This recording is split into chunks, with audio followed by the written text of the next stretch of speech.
All right. Thanks everybody for your patience. Apologize for the technical challenges that we've had. We got that squared away, so we're ready to start. I know that this is lunchtime for some people. Appreciate you guys hopping on board to learn about the top 10 new features for engineered systems. I'm going to mainly focus on 3 key components of the engineered systems world, focusing on ODAs, focusing on Exadata, and lastly, focusing on the ZFS storage appliance. A little bit about Viscosity before we start. We've been in business since 2011. We have in the company 4 ACE directors. Most of the guys that we have been doing Oracle since early 90s. I personally have been doing Oracle since 1991.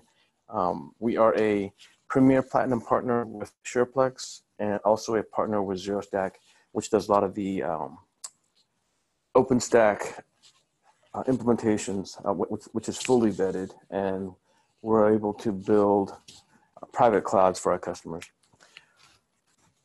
We've also written over 20 books in the Oracle ecosystem, and the book that you see beveled in front is our best-selling 12.2 Release 2 performance tuning book written by Rich Nemec, who's also our CIO at Viscosity. More about Viscosity. We started out doing professional services in general for our customers, and we from there grew into doing managed services. We do a lot of performance tuning for our customers, and that's how we get a lot of our net new customers in terms of bringing stability and helping our customers scale. A big part of our practice lately has been in our license optimizations, and so we guide our customers through improving their licensing and kind of guiding them in the right direction with Oracle. We do have quite a bit of a apps practice as well that one of our partners leads, and we do everything from cloud to mobile development, full-blown DevOps, and full-blown web development. I myself have written 10 books in the Oracle space, have been doing Oracle since 1991. About 27 years in this space. The key area that I like to focus a lot is in data replication, in particular with technologies leveraging SharePlex and Golden Gate. And in fact, this year alone, we have done over 29 database upgrades and migrations, zero downtime with these technologies. I'm also the president of the IUG Cloud Computing SIG. I blog regularly at dbaexpert.com/blog, certified in RAC and Exadata, and even on Oracle Cloud as well. And also certified on Red Hat and VMware as well. I do like to do a lot with Exadata. Been certified in Exadata 2014 and 16 as well. RAC is another big component of our company. And as you can see, my passion starts in the Exadata space, and I like to do a lot of automation. My general philosophy is that if I have to do anything more than once, I'm going to write a shell script or a Perl script, and I'm going to automate it. I always tease that my dream job is to automate every aspect of the database administration part so that I can go on vacation and still make it look like I'm working at the office. A couple of years ago, since we are a beta partner with Oracle, we tried a little project with our consultants and our partners, and literally 2 weeks before Christmas, I challenged all of our folks to write a blog article on their top favorite features of 12.2, and we released our series on 12 days of 12C. Right before Christmas. And as you can see, it pretty much covers all gamuts of the database features. We also published a book with Jim Kupizinski, who's also an Oracle ACE director, and it's mainly talking about pluggable databases and how we can do zero downtime migrations to Oracle Cloud, as well as from one data center to another data center. And these are the books that we promote quite a bit in the hardware space when it comes to Exadata, Linux, and Solaris, and database new features. We do quite a bit of marketing and events. This is just a small footprint of what we do. As you can see, we're very active in Collaborate, Open World, and a lot of the local user groups. For those who are going to be at Open World, I think we're doing 5 sessions at Open World. I'll be doing a 12.2 18C new features, and I think we have several other guys presenting as well. For those who are new to the engineering systems world, back in 2010, when Exadata became really popular, there was a terminology for titles for the DBAs called the Database Machine Administrator. Now the DBAs are a lot more than just your, guys who do backups and restores and do development DBA types who do schema modifications and or guys who do PL SQL, right? So now it's about, administrating the actual machine to, applying OS level patches to, tuning the queries so that we use, all the new features of Exadata and whatnot. So that was a big thing that, with Exadata -2 and onward, right? A lot of us are now calling ourselves database machine administrators. All right, so let's get started with the core components, right? Whenever we talk about hardware, we're always talking about, how do I get from one release of Oracle to another release of Oracle, or how do I migrate from my existing infrastructure to the new platform, right? And so when we're talking about database migrations, we should always think about doing migrations with zero downtime in mind. And this is where, from a technology called SharePlex, where I've demonstrated that I can actually go and set up SharePlex to do redo mining on the primary database, basically converting redo transactions into SQL, and then shipping the SQL statements to the target and applying the SQL on the target database server. And then what we also do is for customers who are worried about, what if I miss something in my part of my upgrade process, or what if I am, after a week, need to go back to my primary database, or if I'm going to have performance issues, right? So what we do in this kind of situation is we actually set up the replication to go back to the primary. In that case, we call it zero risk database upgrade and migration. And so this is all intended to be, with zero downtime in mind. And like I said before, we have done 29 of these implementations just this year alone. And so for those who are thinking about upgrading, right, especially if you're on 11.2, right? 11.2 came out back in 2009. And so if you're one of the first adopters of 11.2, that means you're sitting on hardware that's almost like 9 years old, right? So for those customers who are on 11.2, they need to upgrade to 12.2 by the end of the year, because Premier support ends at the end of the year for 11.2 customers. If you're on 12.1, right, Premier support ends in July of 2019. So you need to consider upgrading to 12.2 as soon as possible. All right, so number one reason why you need to be on engineer systems, right? You have only, one throat to choke, right? It's from the entire app stack down to the storage, right? It's a single vendor. Whenever anything goes wrong, from the hard drive to the network to, the middleware to, to the database, you call Oracle and they give you that super consolidated support across all the stacks. Well, number two, right? The engineer system platform is a great environment for virtualization. The three things that I mentioned here, right? ODA in a box virtualization, Exadata virtualization, and the ZFS storage appliance is certified with VMware.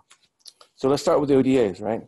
A lot of customers are doing what we call EBS, e-business suite in a box, or JDE in a box, or Banner in a box. So basic architecture looks like on a 2-node X7HA, for example, for the ODAs, right? We run the database in a rack configuration on ODA-base, and we create virtual machines for the EBS application servers or the JDE app servers, right? And we actually have customers who have 5 virtual machines on a single HA configuration. We have customers running mission critical e-business suite on ODAs, right? And this is where I'm talking about where they have the form servers, the report servers, and the concurrent manager servers, right? Virtualized on the e-business suite, virtualized on the ODA. And then they run their databases as a rack configuration on ODA base. KVM is the virtualization technology that Oracle is using on Oracle Cloud. And the lower line ODAs, the ODA S and the ODA M, only support KVM virtualization. And on the HA, the 2-node rack, only OVM is supported at the time. But if you look at, how Oracle is pushing cloud so hard, in the cloud, only KVM is the virtualization stack in Oracle Cloud. And so what's going to happen is that as the ODA in the next release, right, most likely it will adopt KVM for all the ODA lines. Another popular thing a lot of people are doing in terms of virtualization is that they virtualize on the ODA to contain their middleware licenses. So things like ODI to OID even, right? OID, OVD, or Access Manager, right? Or even WebLogic, right? They'll virtualize on the ODA to contain their licenses. Even on the Exadata, we can virtualize as well. I personally don't favor this as much because I believe that you don't get the full power of the Exadata, but there are customers out there who are virtualizing for isolation, or they are again for database options. They might have only a few licenses of, let's say, the partitioning option, but they have enormous amounts of licenses for the enterprise edition. So we have customers that actually virtualize for that reason as well. And of course, isolation is the #1 reason why people would virtualize. If you have 2 customers that need to be completely isolated from storage and for database access, right? So we do have customers who are running middleware, e-business suite, but like I said before, if you're on Exadata, right, the best platform to be is bare metal. All right, so like I said before, right, engineered systems are cloud ready, and now they're actually driven by the cloud. Oracle, for example, runs all their storage in the cloud is on ZFS, right? So, and because of that, ZFS has been more than proven to be a successful platform for storage, and now, all the new features are coming down to the rest of us, right? Things like Exadata, right? We have Exadata Cloud Service, Cloud at Customer for Exadata, right? And so the same technology that we run on-premise for Exadata also runs in the cloud. And this enables us to truly do a lift and shift from on-premise to the cloud when you're eventually ready, right? So we're going to be in this hybrid cloud mode for the next, 7+ years, right? Mark Hurd a couple of years ago announced at Open World that, from the research that he's done, right, that we're going to be in this cloud space for the next 5 to 7 years at least, right?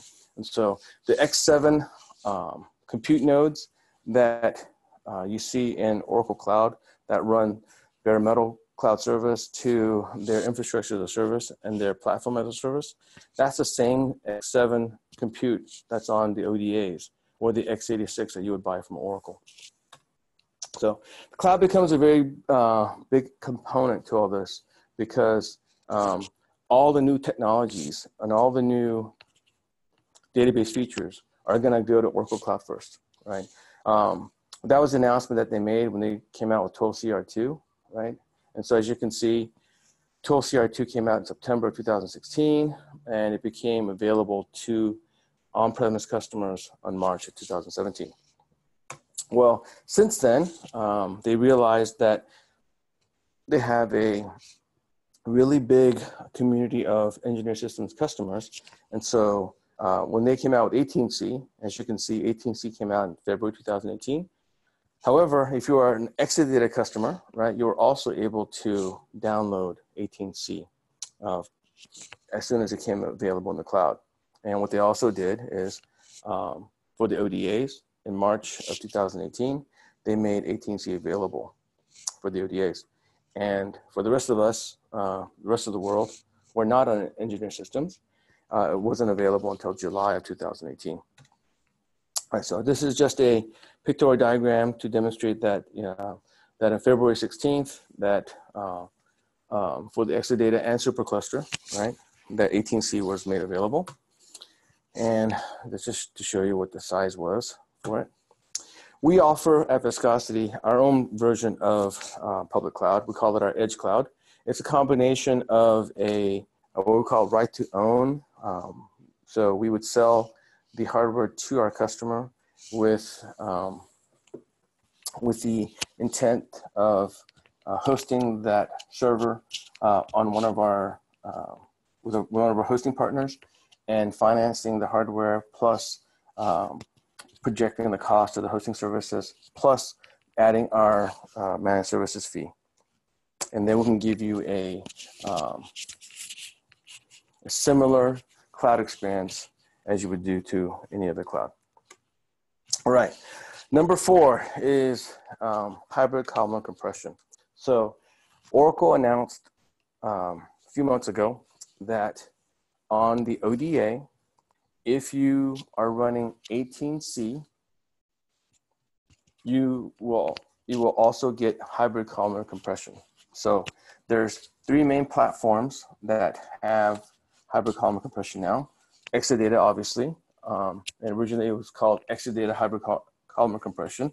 When they announced with the ZFS, ZFS also has hybrid columnar compression, and now the ODA has it as well. And so hybrid columnar compression becomes a really big part of the engineer system strategy, right? So this is just a little joke, basically saying that we're going to run out of data center space, but with hybrid columnar compression, we can reduce that footprint, right? So here's a diagram that should resonate with everybody, right? Think about a database, right? In fact, think about a table with 10 terabytes of data, all right? And so with hybrid columnar compression, we can easily obtain 6 to 8x of compression. What people are seeing on the average is about 10x compression, right? With a little effort. Oracle's marketing numbers are 50x compression, right? So now I have a 10 terabyte table with hybrid columnar compression. Now I'm processing 1 terabyte, right? And most people who have, tables that are in the terabyte range will have partitioning enabled, right? And so with partition pruning, now I can reduce that down to 100 gigs. And now also with storage indexes, which are basically, which allow us to have additional filtering, right? On our data, we can actually reduce that down to 5 gigs, right? And then with that in mind, enable smart scans, which is the ability to do query offloading to the storage cells. And now we're getting data back in sub-seconds on the Exadata, right? And so, what we typically say from a very conservative number perspective, right? With hybrid columnar compression, you can obtain, relatively about 10x compression, but that 10x compression also will translate into like 3x in performance, right? And so I mentioned storage indexes earlier, right? storage indexes are basically in-memory structures that reside on the storage cells, right? And it maintains a minimum and max value for every 1 meg of disk storage unit, right? And from there, it maintains transparently every time we query data and as segments are queried. So it acts like a pre-filter, and that's what I mentioned earlier. All right, so there's two kinds of compression for hybrid column compression. One is called warehouse compression, and the other one is called archive compression. With the warehouse compression, it is less compression, but you also get, less penalty on the CPU. Now, from an archival perspective, if you have data that's not going to change at all, or it's going to rarely change, right? That's when you would turn on the archival compression, right? And this is where you can go archive high and get that up to 50x compression that work with marketing. Right, so there's ways to load data. You can't just do a straight insert. You have to do an insert with the append hint, right? Or do a parallel DML, but everything has to be direct loads, right? And so, or the other option is to do create table as, right? Once you know that the table is relatively static, right? And then as you can see, you can compress for high. Also, you can do an alter table move and compress archive low, archive high as well, right? The things that you have to remember is that indexes and large objects, lobs, are not compressed. Right. So again, this is to demonstrate that you can get up to 10x in compression with hybrid column compression. But another thing you got to think about, right? If I have 10x less data, because 10x less space I'm using, right? That translates to faster backups, right? Easier to set up DR. I can cache more stuff into memory, right? It's easier for me to do reorgs. It's definitely easier for me to do database clones, right? Most of the companies out there, we do database refreshes from production to QA, production to dev, right? The smaller footprint database you have, the easier for you to do that kind of work, okay? And so depending on your application, right? In this example, it says, average is 5 times queries, 5 times faster for queries, right? It's different for different applications. It's the same thing with the space reduction, right? It's the kind of data that you have. And so, like I said before, hybrid column compression is available on Exadata, ODAs only if you're running 18C and if you're running on ZFS, right? Here's an example of creating a table, right? I can do no compress. I can have different levels of compression for different partitions. And you can just look at DBA underscore tables. You can see where, what kind of compression you're doing, right? And there's a compression advisor that came out in 11.2, leveraging DBMS underscore compression. You can actually get a sense of, okay, if I was to compress this table using hybrid column compression, what kind of compression can I get, right? All right. Number 5, right, is SSDs and storage capacities on the ZFS. And so with the ODA HA 7-2, right? And even on the M's and the S, right? Because they come with NVMe. But in particular on the HA model, right? We just recently sold to a customer who needed more performance, right? And gave them a full tray of SSDs. And from a benchmarking perspective, right? I wasn't allowed to create a slide for it, but from a IOPS perspective, right? A full tray of SSD can deliver 1.6 million IOPS, right? And if you compare that to, the performance you get in Exadata, right? Exadata is going to obviously outperform every time, but however, right, there aren't that many companies out there that need 1.6 million IOPS, right? So even on a single, 2-node rack on the ODA, right, we can drive and consolidate a lot of databases to it.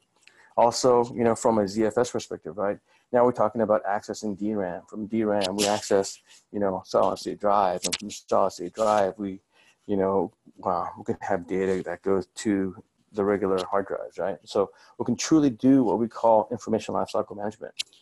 Tier storage from tier 1 to tier 3, have all your pertinent critical data on, SSDs and SSDs, for example, on ODA, right? And then you can tier that down to the ZFS on that SSD and tier it down to hard drives.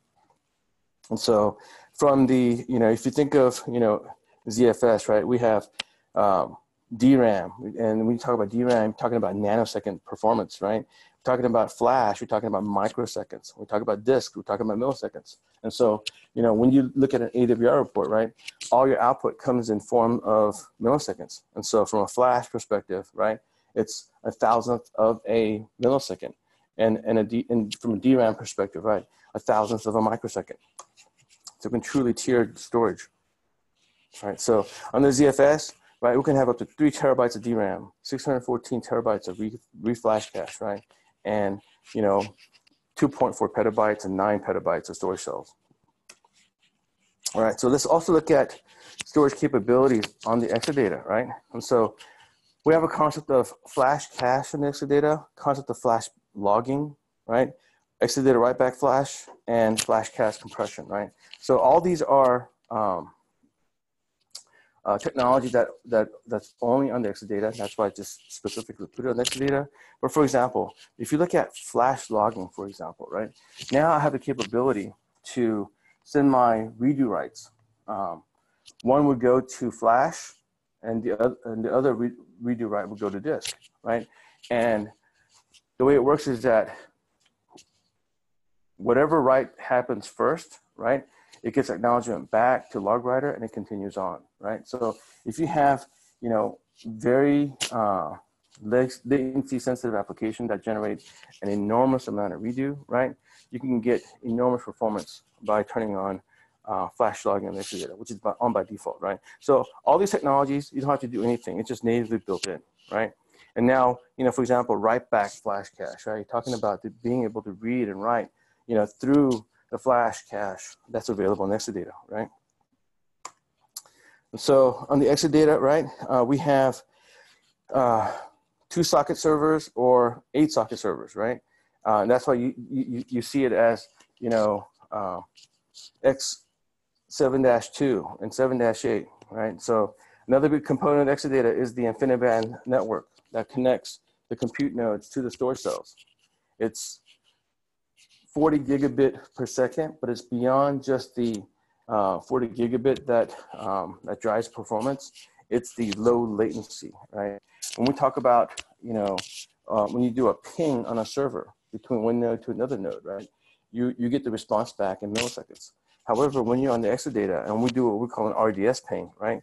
We get response back in microseconds. And remember, a microsecond is 1,000th of a millisecond, right? So when I do an RDS ping between one node to the other, right, I'll get, let's say, for example, 100 microseconds, or they call it USECs.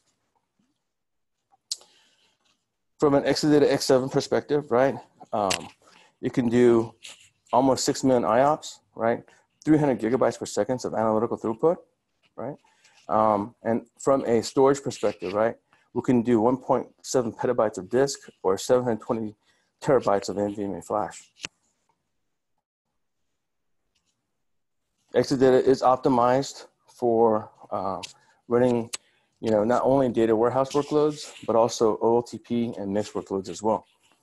From a research and development perspective, right, there's probably decades of man hours put into R&D for Exadata, right? And then from an end user perspective, right, we benefit from being able to take mission critical workloads and achieve extreme performance in Exadata.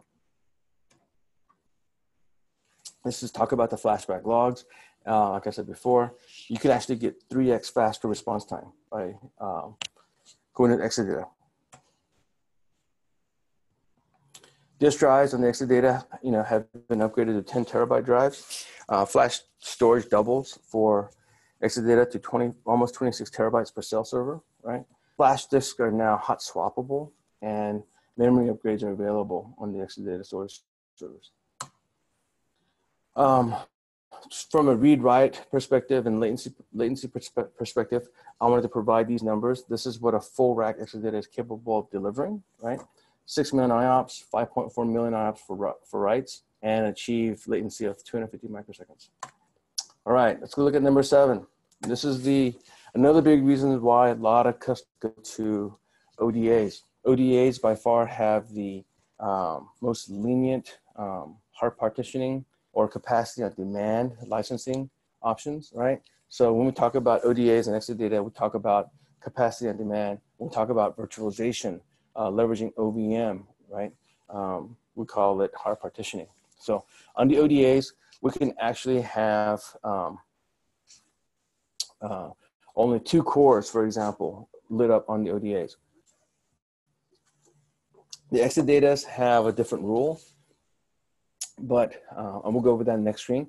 But with the ODAs, right, we as long as we increment 2 cores at a time, we can actually control our database licensing. The general rule is you can go up, but you can't come back down, right? So that's something to think about. We can also run Windows on ODAs as well, on OVM. And if you remember me mentioning earlier, on the S and also on the M, right? Because it runs KVM, you cannot run Windows on it. Okay, so on the S and the M model, you can only run Linux. And so on the OVM, we have hard partitioning. On the KVM, we do not. So my understanding is that on the KVM side, that's in the roadmap to do and to enable hard partitioning. Right. So, like I said before, on the ODAs, right, we can actually turn on 2 cores at a time, as you see here. On the Exadata, the rules are a little different, right? Rules, you have to start at 14 cores minimum per DB servers, and if you're going to an 1/8 of a rack, it has to go to 8 cores minimum. So capacity on demand, as you can see highlighted in the middle, right? It can be increased, but it cannot be decreased, right? 14 cores per database server, and the 1/8 rack minimum is 8 cores, like you see highlighted here. And I won't go down the list, but different rules exist for different versions of the Exadata. All right, let's talk about ZFS, right? With ZFS, we have 2 additional really important technologies, right, that we'll leverage. ADO is really a feature of,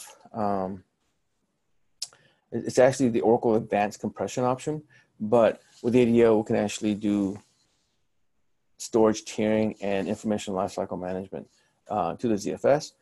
OISP is the other really big feature that's only on the ZFS, and it's the Intelligent Storage Protocol. And it tells, the database itself will tell the ZFS appliance, you know, who issued the IO, what kind of IO it was. We could even set priority of the IO, right?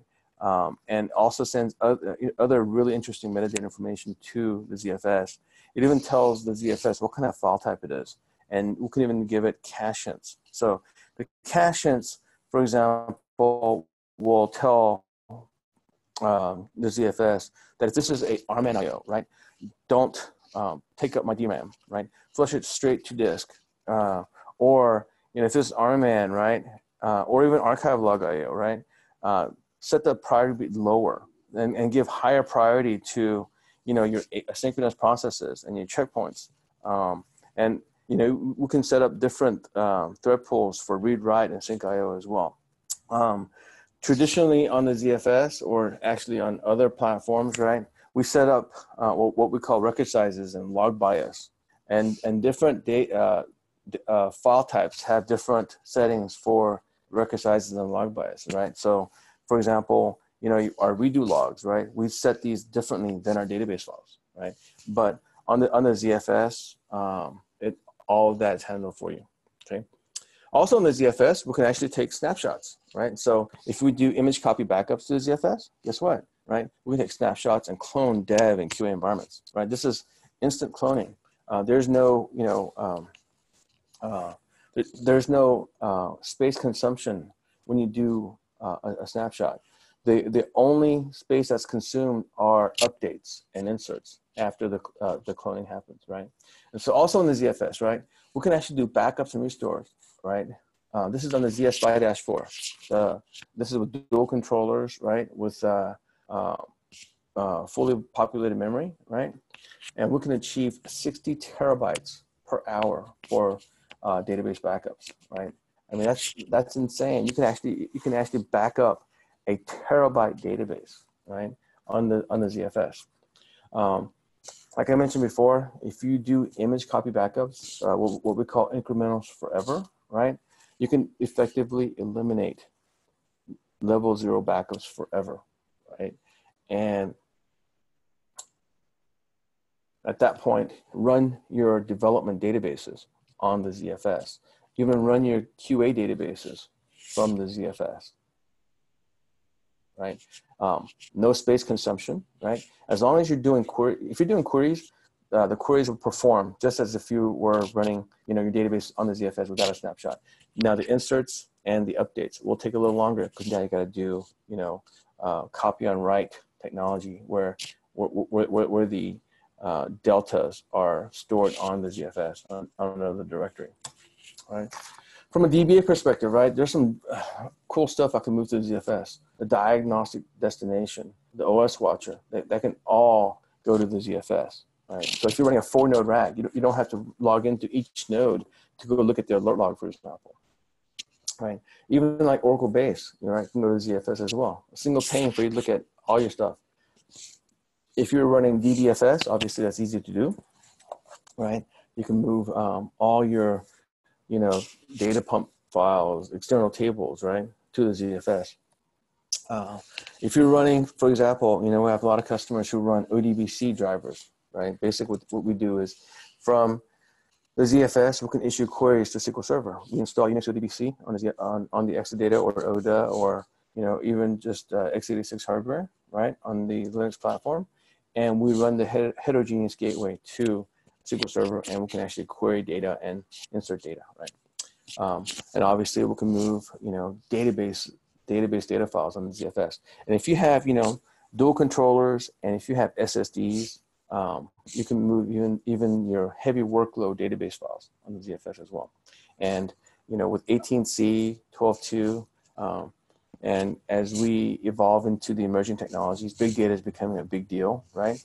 And we can move that on the ZFS as well.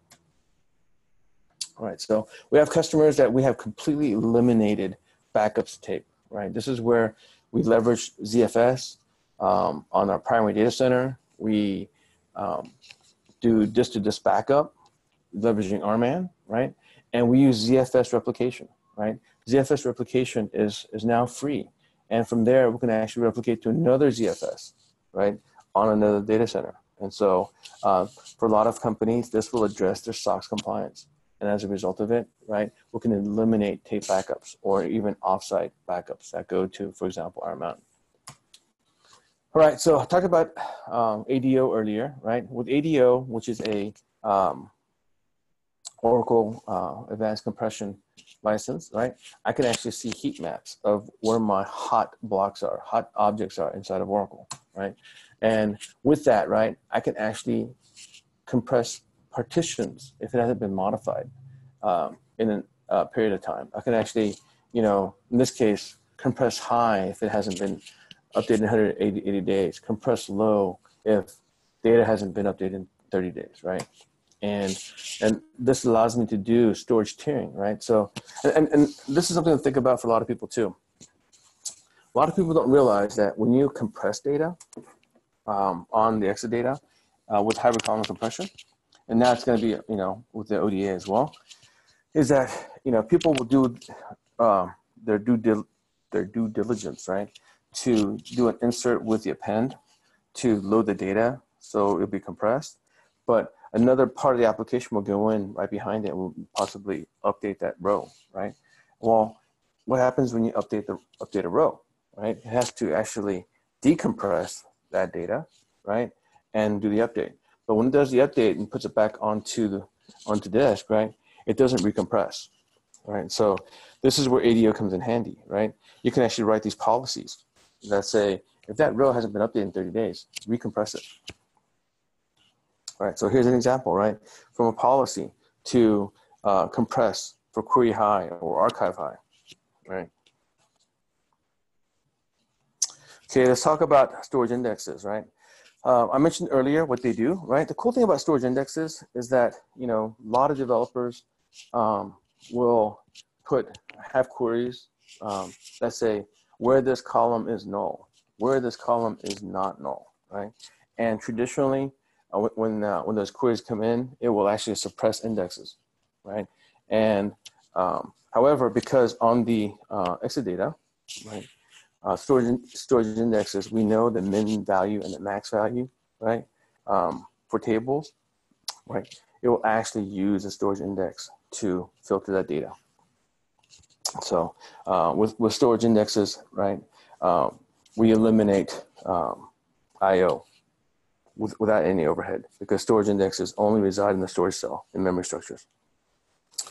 All right, so let's talk about the last thing, smart scans, right? And this is where we'll end. But from a smart scan perspective, also known as query offloading or cell offloading, right? When Oracle first released Exadata, right?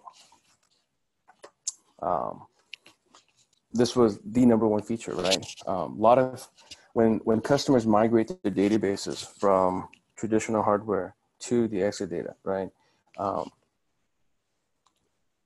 All the full table scans, right, come back exponentially faster on the Exadata, because what Oracle did was they took the database kernel itself, right, took a subset of that and stuck it on the storage cells. And so the storage cells actually will do the actual crunching of the processing of the actual rows itself, right? And so only the subset is actually returned back to the compute node.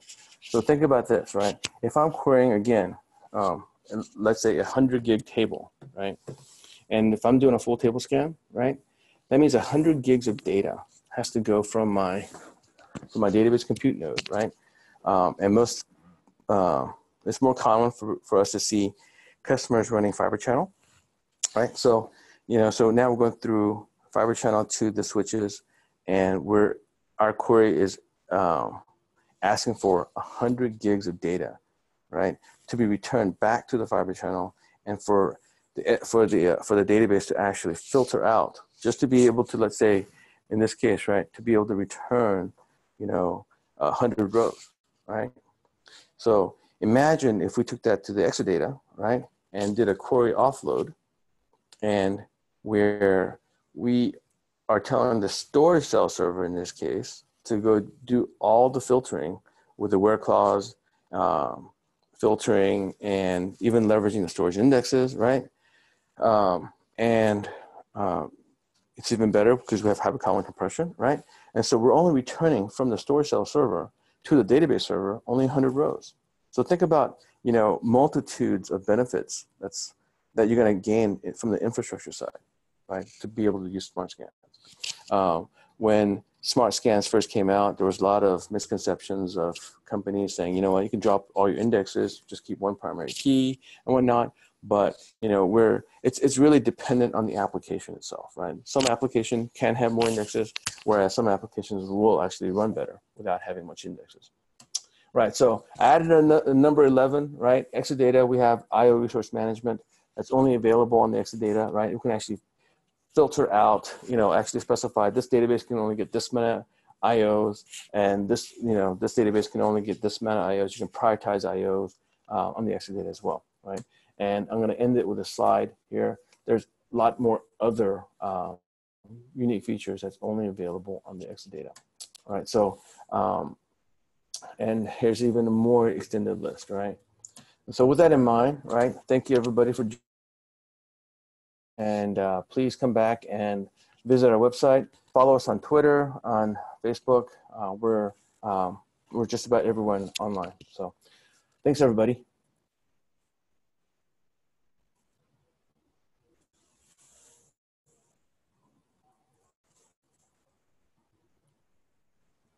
Do we have any questions?